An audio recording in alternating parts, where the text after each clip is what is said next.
लगता है, मैं कंपेयर नहीं कर सकता। तो ये अपने आप में एक बहुत ही प्यारी और मेरे दिल के बहुत करीब है। लेगा नहीं तो ह्यूमैनिटीज नहीं लेता है, लेकिन ऐसा नहीं है मेरे लाल। ह्यूमैनिटीज में आज की तारीख में एम्पल अमाउंट ऑफ अपॉर्चुनिटी है। वो कहा जाता है ना, ज्यादा कॉस्टली और इतने हैवी होते हैं कि उनके लिए आपको पैसा भी सैलरी में नहीं बहुत बड़े लेवल पे मिलता है। और ह्यूमैनिटीज में हम सिर्फ पैसों की बात नहीं करते हैं, हम इंसानियत की बात करते हैं। क्या आपको ये सब्जेक्ट सिर्फ पैसा कमाते हो तो you can be content creator, है ना, और कंटेंट राइटर भी हो सकते हो तुम। Graphic designer another amazing field.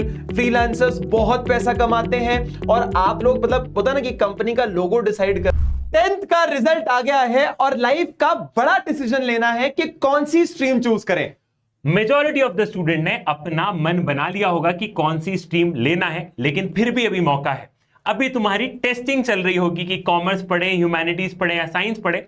तो अब सही वक्त आ चुका है कि आप अपना फाइनल कॉल ले लें, क्योंकि बहुत जरूरी है जो भी स्ट्रीम आप चूज करोगे वो आपके आगे की जर्नी को तय करेगा कि आपको किस प्रोफेशन में जाना है। वो आज आपकी स्ट्रीम सिलेक्शन से ही शुरुआत हो जाएगी उस चीज की। तो अलग अलग स्ट्रीम्स के बारे में डिस्कस करते हैं और उनके बारे में थोड़ा थोड़ा इंसाइट बताते हैं। हमारा मकसद आज इस वीडियो का यही है कि आपको यह बताना है कि आपके पास ऑप्शंस क्या है। सेलेक्ट करने की जिम्मेदारी आपकी है। तो जैसा कि आप सभी जानते हो कि एक बच्चे के पास 3 ऑप्शन होते हैं, या तो साइंस चूज कर लोगे, कॉमर्स चूज कर लोगे या ह्यूमैनिटीज। साइंस वो है मेरे लाल जो कि तुम लोग बचपन से पढ़ते आए हो। तुमने 9th और 10th में भी साइंस और मैथ्स पढ़ा है, बायोलॉजी भी पढ़ा है। तो अगर तुम्हारा पैशन है, अगर तुम्हें डॉक्टर बनना है, इंजीनियर बनना है, जेईई क्लियर करना है, नीट क्लियर करना है, तो सॉर्टेड है, तुम्हें साइंस लेना है। अगर नया एक्सपेरिमेंट नहीं करना है कि सर 9th 10th में पढ़ते हुए तो आ रहे हैं, तो भी तुम साइंस ले सकते हो। तो अगर तुम्हारा पैशन है डॉक्टर, इंजीनियर, या तुम्हें कुछ नया एक्सपेरिमेंट नहीं करना है, तो साइंस बेस्ट ऑप्शन है। साइंस में एम्पल अमाउंट ऑफ अपॉर्चुनिटी है, ये आप लोग जानते हो। तो आप लोगों के पास कौन कौन से करियर ऑप्शंस हैं? Doctor, engineer, scientist, pilot, defence sector में जा सकते हो, टीचिंग में जा सकते हो, और इसके अलावा भी बहुत सारी अपॉर्चुनिटी है। अब बारी आती है अपने अगले स्ट्रीम की तरफ। देखो दोस्तों, अगर तुम्हें बिजनेस पसंद है, अगर तुम्हें यह पसंद है कि तुम ज्यादा मेहनत नहीं करना चाहते, तुम दूसरे लोगों के पैसों को हैंडल करना चाहते हो, दूसरों की स्किल्स का इस्तेमाल करके खुद पैसा बनाना चाहते हो, या तुम्हें नंबर्स या पैसों में डील करना पसंद है, तुम्हें अगर मैथमेटिक्स वाला पार्ट नहीं होता कि जैसे इन्वेस्टमेंट्स कैसे जाते हैं, मैथमेटिक्स कोर मैथमेटिक्स नहीं होता है, लेकिन यहां पे लॉजिक्स चलते हैं, रियल लाइफ चीजें चलती हैं, अगर ऐसी कुछ चीजें तुम्हें पसंद है तो commerce is a field for you. Commerce में यू हैव मल्टीपल ऑप्शंस, बहुत सारे ऑप्शंस हैं। जैसे मैं इकोनॉमिक्स पढ़ाता हूं तो हम लोग इकोनॉमिक्स में ये बताते हैं कि इकोनॉमी में जितनी भी चीजें होती हैं वो सब इकोनॉमिक्स से रिलेटेड है। और ये सारी जितने भी फील्ड्स देख रहे हो, इन सारी फील्ड्स में उन सबका महत्व बहुत ज्यादा होता है। आप अगर ये देखना चाहें कि आपको महत्व जानना हो तो आप CA, CS, IES, CPA, CFA, business analyst, ACCA, हमने इंडिविजुअल इनके ऊपर वीडियोस भी बना रखी हैं। तो आप अगले अलग अलग चैनल्स पे जाकर उनको भी देख सकते हो, साइंस चैनल पे, कॉमर्स चैनल पे और ह्यूमैनिटीज के चैनल पे ह्यूमैनिटीज की वीडियो भी मिलेंगी अगर आपको डिटेल में जानना है तो। यहां पर ये सारे फाइनेंस, बिजनेस, मैनेजमेंट से रिलेटेड हर एक चीजें आपको यहां पर मिलेंगी।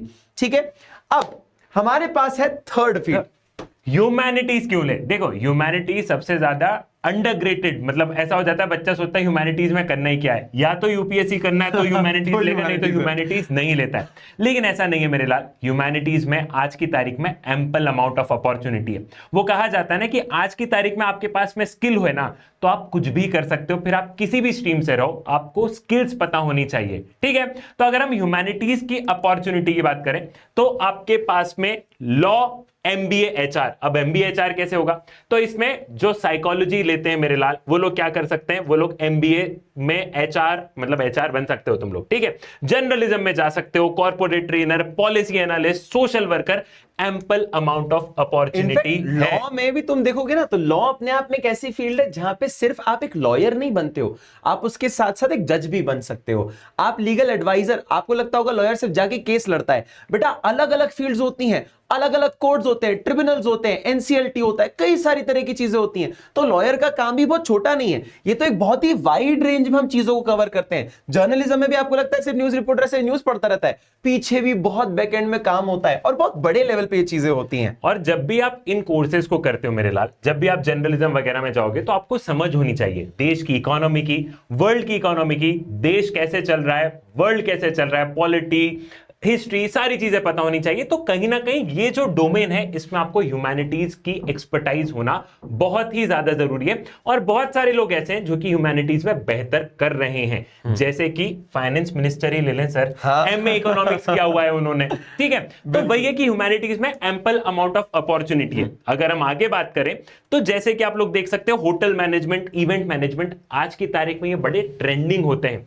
तो ये आप किसी भी डिसिप्लिन से रहो, आप इनमें एनरोल कर सकते हो। ट्रैवल कंसल्टेंट बन सकते हो, गवर्नमेंट में तो जाना ही जाना है अगर तुमने ह्यूमैनिटीज लिए तो, डेटा एनालिस्ट बन सकते हो।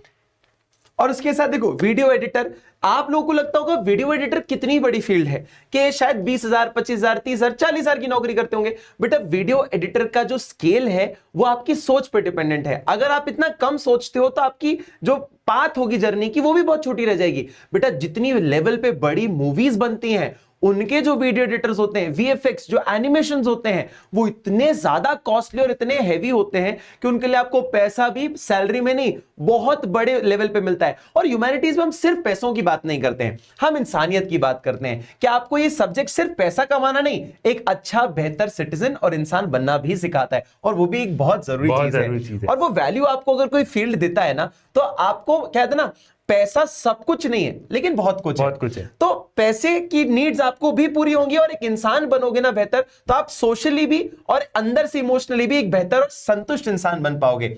In fact if you are very creative, जैसे सर ने बताया था इवेंट मैनेजमेंट, ये वैसी फील्ड्स हैं जहां पे लोगों को बहुत ज्यादा क्रिएटिव हैं। वो तो ना आप देखो ना शादी वादी में कैसे मस्त बढ़िया वो लाइटें वाइटें जलती है, पीछे पटाखे फूटते हैं, ये सारे काम वो लोग करते हैं। इंटीरियर डिजाइनर, अगर तुम्हें पसंद है कि तुम बड़े बड़े आर्किटेक्चर्स के अंदर अपनी डिजाइनिंग करना चाहते हो और बहुत सुंदर सुंदर ऑफिसेस घर बनाना चाहते हो तो उसके लिए आपकी फील्ड है। आप अगर मूवीज राइट करना चाहते हो, हमारी स्क्रिप्ट लिखना चाहते हो तो you can be content creator, है ना, और कंटेंट राइटर भी हो सकते हो तुम। Graphic designer another amazing field. Freelancers बहुत पैसा कमाते हैं और आप लोग मतलब होता ना कि कंपनी का लोगो डिसाइड करने में ही बहुत दिमाग लगता है और बहुत क्रिएटिव लोग होते हैं, बहुत पैशनेट लोग हैं। फैशन डिजाइनर, आप किसी और के लिए मत करिए, आपका खुद का ब्रांड लॉन्च करिए। सीएसआर, बेटा पब्लिक कंपनीज को तो सीएसआर करना ही पड़ता है। तो corporate social responsibility is nothing but basically एक तरह की रिस्पॉन्सिबिलिटी जो आपको शो करनी पड़ती है। तो ये मैंडेटरी होती है कुछ जगहों के लिए और उसमें आप एक बहुत बड़ा रोल प्ले कर सकते हैं। इसी के साथ साथ फॉरेन एम्बेसी ऑफिशियल्स, अगर तुम लोगों ने देखा है कि बहुत सारी एम्बेसीज हैं, है ना, उन एम्बेसीज में बहुत सारे लोग काम कर रहे होते हैं, तो उन्होंने मास्टर्स किया होता है इंटरनेशनल रिलेशंस में या जियोपॉलिटिक्स में, तो ये डोमेन भी आपके लिए ओपन हो जाता है। यूनाइटेड नेशंस में काम करने का मौका मिलेगा, world trade organization, world health organization. अगर आपको ऐसे प्रीमियम इंस्टीट्यूट्स में काम करना है तो ह्यूमैनिटीज एक वो डोमेन है, एक वो स्ट्रीम है जहां से कि आप वहां तक पहुंच सकते हो। साथ ही साथ में social media manager, professor, lecturer और एंटरप्रेन्योरशिप, बिजनेस कहीं से भी कर सकते हो, चाहे तुम कोई सी भी स्ट्रीम लो। तो वही वाली बात है कि तुम्हारे अंदर दम है मेरे लाल, तो तुम कोई भी स्ट्रीम लोगे ना तुम बेहतर कर ही लोगे। और मैं हमेशा, हम सब लोग यही मानते हैं कि आपकी स्ट्रीम की इज्जत आपके हाथों में है। आप जितनी बड़ी सोच रखेंगे ना, स्ट्रीम तो एक आपको रास्ता दिखाता है, आगे आप कितना जाते हो वो तो आपकी मेंटालिटी और आपकी क्षमता पे डिपेंडेंट है। तो आप अपनी सोच बड़ी रखें और जितने भी ऑप्शंस हमने आपको बताए इनके बारे में जरूर से सोचिएगा क्योंकि आपकी लाइफ का एक बहुत बड़ा डिसीजन होगा। सानिध्य सर को देख लो, कॉमर्स पढ़ाते पढ़ाते ह्यूमैनिटीज में भी पढ़ा रहे हैं, उनको देख रहे हो ह्यूमैनिटीज का दम दिख रहा है। जितना प्यार मुझे तुम लोगों ने ह्यूमैनिटीज में दिया है ना वो मुझे इनकंपेरेबल लगता है, मैं कंपेयर नहीं कर सकता। तो ये अपने आप में एक बहुत ही प्यारी और मेरे दिल के बहुत करीब है ये फील्ड, ठीक है। तो अगर तुम क्लास 11th में आ चुके हो मेरे लाल, तो बीट तुमने ह्यूमैनिटीज लिया, कॉमर्स लिया, साइंस लिया, नेक्स्ट टॉपर्स का प्रारंभ बैच लाइव हो चुका है। आप लोग प्रारंभ बैच में एनरोल कर सकते हो। प्रारंभ बैच की खास बात यह है कि किसी भी डिसिप्लिन में तुम लोगों इतना डिटेल में पढ़ाते हैं, इतना डिटेल में पढ़ाते हैं कि तुम्हारे सारे के सारे कंसेप्ट क्या होते हैं, तुम्हारे सारे के सारे कंसेप्ट क्लियर हो जाते हैं। तो जो प्रारंभ बैच है मेरे लाल वो है 3499 का, लेकिन अगर तुम लोग कूपन कोड लगाते हो नेक्स्ट 500 तो तुम्हें कोर्स मिलेगा 2999, 3000 में तुम्हें यह कोर्स मिल जाएगा। तो अगर आपने एनरोल नहीं किया तो आप एनरोल कर सकते हो। इसी के साथ साथ में वी हैव प्रारंभ प्लस। तो प्रारंभ प्लस में क्या होगा ना, जैसे आप लोगों ने पहले अब है और उसके साथ आरंभ पढ़ा होगा, तो आप अलग अलग उस चीज को लेते थे। अब we have a combined version.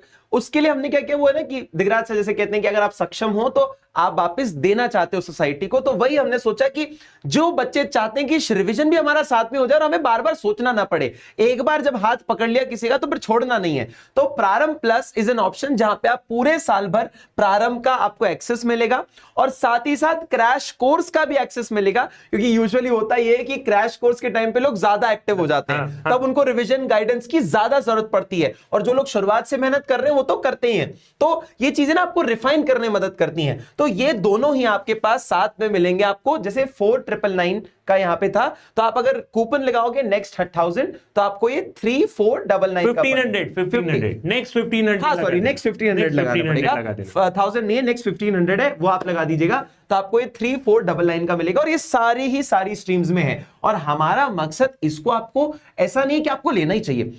आप अगर किसी भी स्ट्रीम को चूज कर रहे हैं, होता यह है कि जब आप किसी नई स्ट्रीम में जाते हो, ह्यूमैनिटीज जैसी स्ट्रीम हो, कॉमर्स जैसी स्ट्रीम हो, इनफैक्ट साइंस भी हो, साइंस आपने पढ़ा हो, लेकिन 11th के बाद चीजें बहुत बदल जाती हैं और आपको गाइडेंस की जरूरत पड़ती है। तो एक ऑप्शन ये है कि आप यहां पे आके भी एनरोल कर सकते हो, and you can enrol in our family, और हम लोग साथ में मिलकर बहुत बढ़िया रिजल्ट्स निकालेंगे, and we are very hoping कि आप सब लोगों से बहुत जल्द मुलाकात होगी। 10th से बेहतर रिजल्ट आएगा तुम्हारा 11th और 12th में। बिल्कुल, ठीक है। So this was it for this video, और आपको अगर और डिटेल में वीडियोस चाहिए तो आप बाकी सारी स्ट्रीम्स पे जाके उनके रिलेटेड वीडियोस देख सकते हो। ठीक है, thank you so much everyone.